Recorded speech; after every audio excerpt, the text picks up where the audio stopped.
So, hey guys, today we're going to be talking about some conspiracy theories for fun, I guess. So, first off, we have newer players pull better. And then, like, after a while, your pulls just get worse. But let's say we actually graph it out, okay? Let's say I pull 4 URs in my first few packs or whatever, and then I start pulling worse. And then if you think about it, what's your actual average? Well, wouldn't it be just be regularly average? Yeah, I mean, it wouldn't necessarily be all new players because when I was a new player, I can tell you for certain I pulled like actual garbage, kind of sucked, and it was definitely a new account. And yeah, I mean, pretty miserable. I've made multiple accounts as well, and some of those accounts they pulled like absolutely horrendous. Like I'm talking like, let's say I go to Drastic Storm here, I do a pull, I don't get any UR, I only get the guaranteed UR in the next pack, and then the next pack after that I get literally no URs, and then I'm basically only pulling URs when I'm getting the guaranteed ones. That was on a completely fresh new account, and that's how it went for like 20k gems. Like that account super cursed. But eventually, if I kept pulling on that account, in theory, it'll probably balance out and hit the average, which is about 2 URs per 10 pull. Which hopefully you would hit eventually, otherwise that account would be like insanely cursed and unplayable. Speaking of which, I don't think that account, I don't think I could even build a deck because I didn't have enough cards to build the deck, and I didn't have enough UR dust because I was pulling no UR, so yeah, that was insanely cursed. So, all right, yeah, I mean, I don't think there's any reason for them to juice new accounts anyway. So, yeah, I mean, pretty obvious. But I mean, new accounts, I don't think are really being boosted. I mean, unless you have concrete proof or anything like that, like the Yorlik's probably just going to average out later, and you just happen to get lucky and you happen to make a new account, and then your luck gets worse a little bit later because, you know, sometimes you get bad luck, sometimes you get good luck. And I mean, you know, you're bound to get like bad luck after pulling enough times anyways, or you get some like kind of average pulls, right? And then it's nothing worth really mentioning. So that requires like data to prove or disprove. So not much to say about that. Next thing, this one I think is the most outrageous and the dumbest thing. Okay, newer accounts are more likely to win the coin flip.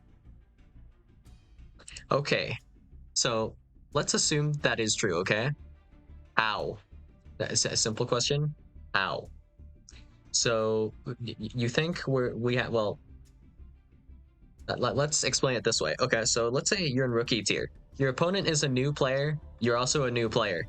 One of you absolutely has to win the coin flip, and one of you absolutely has to lose the coin flip. And that's just facts, right? So if you're both new players, how are you both more likely to win the coin flip? Like, what?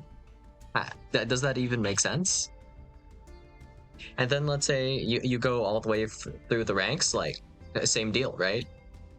You're going to lose the coin toss, like, eventually, right? And also, assuming your opponent's also a new player, that then wouldn't they have higher odds of, quote unquote, like winning a coin flip or whatever?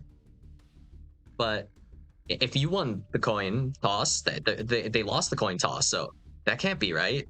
And boom, problem solved. In fact, if you really think about it, the coin toss win rate, it should be straight up heads 50%, tails 50%, because there's always someone losing the coin toss and someone always winning the coin toss. So literally unfathomable for a newer player to have higher odds, and well, higher odds of winning the coin toss. And if you want to argue maybe like it's based on account creation date or something goofy like that, like a metric like that, like, well, they'd have to get the data, just to do this. This would be obnoxious for what payoff, right? But so, well, first off, I guess we'll start with this. If you're a newer player, you're going to not have a decent deck, right? You're probably going to have like a structure deck at best, pretty much. That or you just haven't played ranked like at all, and you grinded out a deck maybe. Like I don't know. But either way, like if you win the coin toss, what are you going to do with that? When you're playing like I don't know a blue eyes structure deck, or like when I refer to blue eyes structure deck, just to be clear, I'm referring to like Power of the Dragons, the actual starter deck, right? So yeah, I mean, what does winning the coin toss do for you if your opponent's also playing like in theory that same kind of trash deck? Going first, going second, genuinely doesn't really matter. Well, when you're playing Yu-Gi-Oh with that structure deck, I mean, if your opponent is playing also that structure deck, then it still doesn't matter. If your opponent is playing an actual competent deck, like let's say they're playing K9 Vanquish Soul, for the purposes of a meta example, you know, they're just playing meta essentially, right? So if that is the case, then you're losing regardless of if they're going first or going second. Like nothing really changes. And also technically, because you're low rank, there's also a decent chance that you don't even fully have your deck finished, because you just simply don't have enough resources to fully make your deck yet. Like you're lacking hand traps or whatnot. So, well, you just get cooked because maybe you don't have Called By yet. Maybe you don't have Crossout. You don't have a full playset of Ash Blossom. So if your opponent drops like Fua, Maxi, whatever, you just have no plays for that. And you just get cooked when you go first anyways. And if you go second, I mean, you don't have hand traps. So how are you stopping your opponent from playing?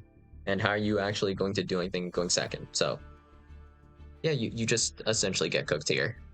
And that's all there is to it, right? So if you're more likely to win going first, or if, well, that is true, but if you're more likely to go first, why would that help you as a new player?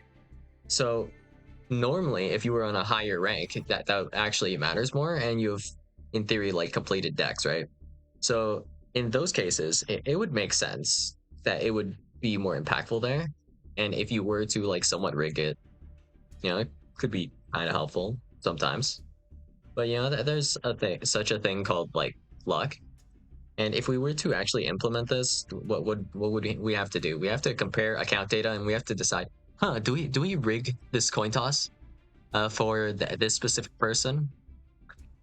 Because, well, also worth mentioning is if I were to click duel right now and I win the coin toss, but the duel doesn't go through for whatever reason, I'm not going to win the next coin toss immediately anyways. It's RNG. And implementation for this, like, are we comparing account data real quick? Within like the 1 second or 2-3 seconds matchmaking happens, we're comparing account data, and then we're going to do what? Decide, oh, this game we're going to make sure 100% that this player with less time played is going to go first for no reason. Sounds like completely just nonsense when we think of it this way, no? Is there any benefit to do this? I mean, if we were talking about like the pull stuff, like if we're talking about like a reason to do something, the pull luck thing makes sense to do, but then at the same time, you know, the odds and stuff have to be correct for like legal reasons, you know? So no real reason to actually, in theory, rig the stuff. If you think about it, wouldn't it actually favor Konami more if the opposite were true? I think to an extent, you could also argue like if Konami made it so that new accounts actually had worse abilities to do pulls, then that would incentivize you to play more, so that you can get more crystals or more gems or whatever to do more pulls. So it gives you more incentive to play because you don't have anything and you want stuff in general, right? So you could make like any argument from like whatever standpoint you want, and it's not really backed up by anything. And I mean, it could become like he said, she said, but these are clearly just myths with nothing backing them. Like, if you think about it for more than 10 seconds, yeah, nothing. Big old nothing burger. So yeah, that's all I got for you guys today, and I'll see you guys in the next video, where hopefully I actually pull something decent. Well, actually worth mentioning is sometimes you do get this bad luck. I mean, sometimes you get good luck, sometimes you get bad luck, but sometimes you just keep pulling multiple copies of an extra deck card that you only need one copy of, but you really need like a 3 of main deck monster. That just sucks. But yeah, that's not really rigged. It's just sometimes that actually does end up happening. So yeah, that's all I got for you guys today, and I'll see you guys in the next video. Bye.